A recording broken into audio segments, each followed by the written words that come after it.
বন্ধুরা নমস্কার। বিষয় যেভাবে শত্রু তৈরি হয়।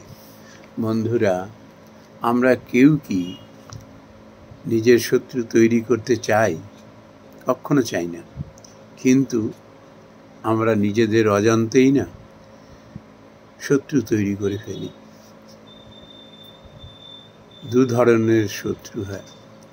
এক ধরনের তারা চুপচাপ থাকে, কিন্তু আপনাকে পছন্দ করে না, আপনাকে ফেভার করে না। আর এক ধরনের শত্রু হয় যা সব সময় আপনাকে ক্ষতি করবার জন্য আপনার পেছনে পড়ে থাকে। কিন্তু বন্ধুরা, এই শত্রু আমরাই কিন্তু তৈরি করি।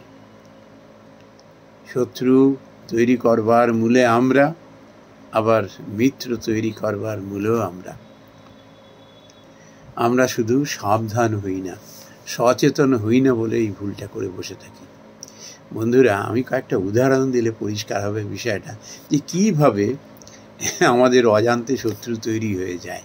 তার আগে শ্রীমদ্ ভগবদ্গীতার অভ্যাস যোগ থেকে একটি মন্ত্র, ভগবানের মুখ নিঃসৃত একটি উপদেশ, সেটাকে একটু স্মরণ করি। তিনি কি বলেছিলেন অর্জুনকে? উদ্ধারেত আত্মনা আত্মনম না আত্মনম অবসাদয়েত। আত্ম এব আত্মনঃ বন্ধু আত্ম এব রিপু আত্মনঃ। এখানে এরকম বলা হচ্ছে যে তোমার যে আত্মা, ওটি তোমার বন্ধু, ওটি তোমার শত্রু। এটি তুমি নিজেই নিজের থেকে তৈরি করো। এই জন্য তুমি আত্মাকে কখনো নিম্নগামী করো না। না অবসাদয়েত, তাকে উদ্ধার করো। অর্থাৎ কিনা, তাকে তোমার চিন্তা ভাবনা পবিত্রতা দিয়ে উচ্চ স্থানে অবস্থান করাও। কয়েকটা যদি উদাহরণ দিই, এই যে ঠাকুরের যে ভগবান শ্রীকৃষ্ণের যে উপদেশ, সেটা আমার মনে হয় পরিষ্কার হয়ে যাবে, এবং সেই সঙ্গে পরিষ্কার হয়ে যাবে আমরা নিজেদের অজান্তে কীভাবে শত্রু তৈরি করি। 1 নম্বর, বন্ধুরা দেখবেন আমরা অনেক সময় হয়তো কারুর সঙ্গে মনোমালিন্য হয়েছে, সে সংসারে হোক বাইরে হোক সংসারে। এবার হয়তো যার সঙ্গে দেখা হলো, এবারে সে একেবারে উগড়ে দিলাম সমস্ত, কিন্তু নিজের ক্ষোভ দুঃখ অভিমান, আর আমার বিপক্ষের বিরুদ্ধে বাড়িয়ে চাড়িয়ে যা নয় তাই ব্যাখ্যা করে প্রকাশ করে নিজেকে হালকা করবার চেষ্টা করলাম। কিন্তু বন্ধুরা, এতে কি হয়? কার্যত যে এটি শুনল না, ওই পর্যন্ত ওই মানুষটির উপরে যেরকম একটা ভালো ধারণা ছিল, সেই ধারণাটা না নষ্ট হয়ে যায়। এবার ওর এই যে দুর্বলতা প্রকাশ পেল, মনের যে ভাবটা প্রকাশ পেয়ে গেল না, কোনোদিন যদি সে সুযোগ পায় না, একটু উসুল করে নেবে। অন্যের কাছে উগড়ে দিয়ে লাভ তো কিছুই হলো না, নিজের দুর্বলতা প্রকাশ করে ফেললো, এবং যেদিন সুযোগ হবে, যাকে বন্ধু মনে করে তার কাছে সব উগড়ে দিল, সে সুদে মূলে তুলে নেবে। এই জন্য কি হয়, কখনো অন্যের কাছে অযাচিতভাবে এইভাবে নিজেকে খুলে মেলে ধরতে নেই। বিশেষ প্রয়োজন ছাড়া, একেবারে নিজের জন ছাড়া, যদি প্রয়োজন হয় সেক্ষেত্রেই। এবং এটা মনে রাখতে হবে যে কখনো একতরফা কারুর কথা কেউ বিশ্বাস করে না, কখনো কেউ বিশ্বাস করে না। কাজেই তার সম্বন্ধে যদি বলতে হয়, তার বিরুদ্ধেও যদি কিছু হয়, সেটা যেন খুব লজিক্যাল হয় এবং বিশ্বাসযোগ্য হয়। সেটি কখন হয় জানেন? যখন দেখবেন আপনার হয়তো ক্ষতি করলো, কিন্তু আপনি কিন্তু শত্রু ভাবাপন্ন মন নিয়ে আপনি বলেননি তার বিরুদ্ধে। আপনি সত্যটাকেই, যেহেতু সে জানতে চেয়েছে, আপনি সেটি একেবারে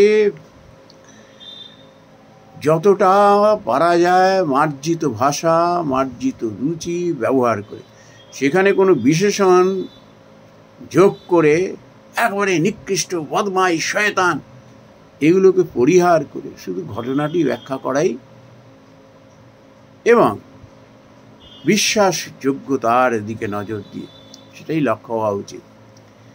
আর একটা কিভাবে আমরা শত্রু তৈরি করি জানেন? এবং হয়তো কারুর হয়তো উপকার করলাম, ব্যাস সেইটি একেবারে ঢাক ঢোল পিটিয়ে 5 জনকে না বলা পর্যন্ত আমি ওর এটা করে দিয়েছি, তাই না হলো, কি করব বলো, আমি আবার এইসব সইতে টইতে পারি না, তাই ওর একটা ব্যবস্থা করে দিলাম, এখন বেশ দিব্যি আছে। এই যে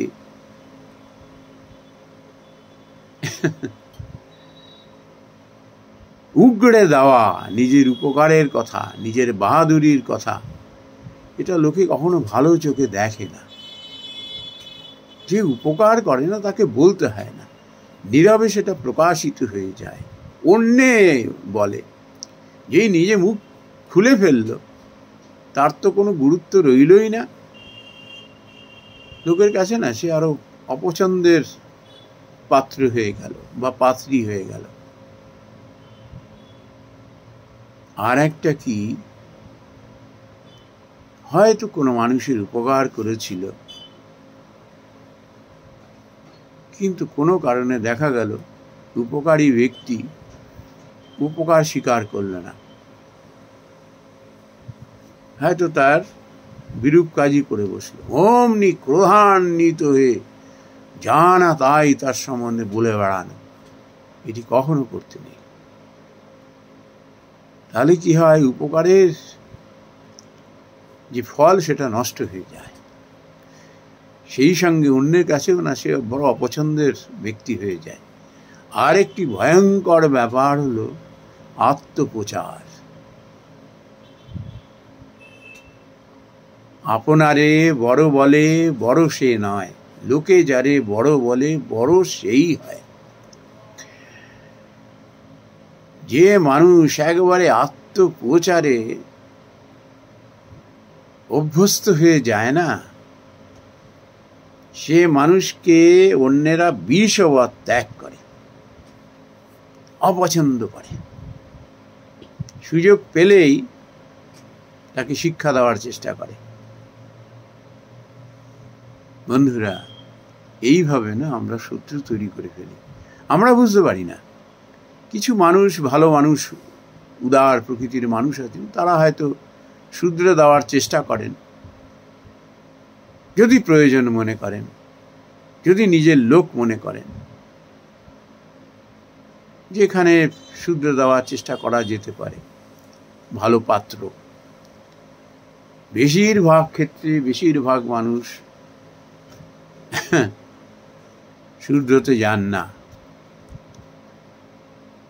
বলেন যেরাম করছো জায়গা মতো তুমি সিধে হয়ে যাবে, সেরাম লোকের পাল্লায় যেদিন পড়বে তোমায় ঠিক করে দেবে একদম।